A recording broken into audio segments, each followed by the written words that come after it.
എന്താ അറിയണ്ടേന്ന് വെച്ചാ ചോദിച്ചോളൂ. ഹോട്ട് സീറ്റിലാണ് ഇരിക്കുന്നത്. അപ്പൊ എന്തായാലും കുറച്ച് ചൂട് പിടിച്ച ചോദ്യങ്ങൾ പ്രേക്ഷകൻ പ്രതീക്ഷിക്കുന്നുണ്ട്. ഗബ്രിയുടെ ഉത്തരങ്ങളും പ്രതീക്ഷിക്കുന്നുണ്ട്. ഇത്രയും പ്ലാൻ ചെയ്തു അല്ലെങ്കിൽ ഇങ്ങനെ ഫേസ് ചെയ്യാമെന്ന് പോകുന്നു. കുറേയേറെ കാൽക്കുലേഷൻസ് ഉണ്ട് അല്ലെ? എവിടെ ഗബ്രിക്ക് പണി പാളിയത്?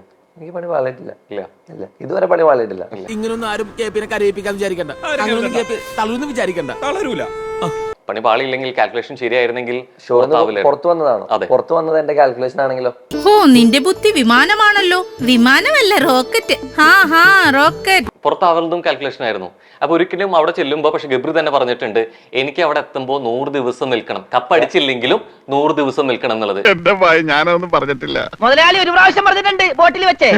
മുതലാളി മറന്നുപോയതാ. ഇതുവരെയുള്ള സീസണുകളിൽ ബിഗ് ബോസ് ഹിസ്റ്ററിയിൽ ഹയസ്റ്റ് TRP ഉള്ള സീസൺ ഏതായിരുന്നു? അങ്ങനെ ചോദിച്ചാൽ എനിക്കറിയില്ല. സീസൺ 6 ആയിരുന്നു എന്നാണ് എന്റെ അറിവ്. വല്ലാത്തൊരു വയറ്റ് വേദന. ഞാൻ ഇപ്പൊ വരാം.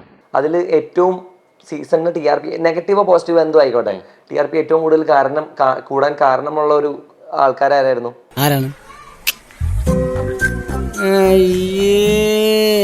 ഒരു കയറുണ്ടായിരുന്നെങ്കിൽ ഞാൻ ഇപ്പൊ തന്നെ കെട്ടി ചത്തേനെ. ചോദിക്കുന്നത് ഓൾറെഡി ഇത് പുറത്തിറങ്ങിയത് കാൽക്കുലേഷനും കൂടി ആയിരുന്നു എന്ന് പറഞ്ഞു ഗബ്രി. ഞാനല്ല, നിങ്ങളാണ് പറഞ്ഞത്. അല്ല, അതാണോ ചോദിച്ചപ്പോ അതായിരുന്നു എന്ന് പറഞ്ഞു. കാൽക്കുലേഷൻ ഞാൻ പറഞ്ഞിട്ടില്ല, ഞാൻ പറഞ്ഞത് ഡെലിബറേറ്റ് ചോയ്സ് ആയിരുന്നു. നിങ്ങൾ ആരാ പഠിപ്പിച്ചേ? സത്യം അറിയുമ്പോ അങ്ങ് ഞെട്ടും. ഞാൻ ഇപ്പോഴും ഞെട്ടിയിരിക്കുക. കാൽക്കുലേഷൻ ഞാൻ പറഞ്ഞിട്ടില്ല, ഞാൻ പറഞ്ഞത് ഡെലിബറേറ്റ് ചോയ്സ് ആയിരുന്നു. അല്ല, അത് ഇപ്പൊ മാറ്റി പറഞ്ഞതല്ല. അല്ല, നിങ്ങൾ ഇപ്പൊ വിഷ്വൽ ചെക്ക് ചെയ്തു. ഞാൻ ആദ്യം ചോദിച്ചു.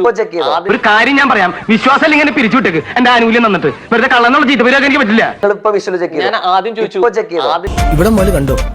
ഇതാ ഹൈലൈറ്റ്. പണി പാളിയില്ലെങ്കിൽ കാൽക്കുലേഷൻ ശരിയായിരുന്നെങ്കിൽ പുറത്തു വന്നതാണോ? പുറത്തു വന്നത് എന്റെ കാൽക്കുലേഷൻ ആണെങ്കിലോ? എനിക്കിത് എന്തിന്റെ കേടായിരുന്നു. ഒരു റീ എൻട്രി കിട്ടിക്കഴിഞ്ഞാൽ പോവോ? ഇനി 100% പോവും. 100%. ഗബ്രിയുടെ അടുത്ത് ഷെയർ ചെയ്യുന്നു എന്നുള്ള രീതിയിലേക്ക് ജാസ്മിൻ പറയുന്നുണ്ടല്ലോ. അതില് കമ്മിറ്റഡ് ആണെന്നുള്ള വാക്ക് എന്റെ അടുത്ത് പറഞ്ഞിട്ടില്ല. റിലേഷൻഷിപ്പിലാണെന്ന് എന്റെ അടുത്ത് പറഞ്ഞിട്ടില്ല. പിന്നെ എന്താണ് എന്റെ അടുത്ത് പറഞ്ഞിട്ടുള്ളത് എന്റെ കല്യാണം ഒരു സ്ഥലത്ത് ഒരാളുടെ അടുത്ത് പറഞ്ഞ് ഉറപ്പിച്ച് വെച്ചിട്ടുണ്ട്. ഉറപ്പിച്ച് വെക്കാന്ന് ഉദ്ദേശിച്ചത് അതൊരു തരത്തിൽ കമ്മിറ്റ്മെന്റ് അല്ലേ?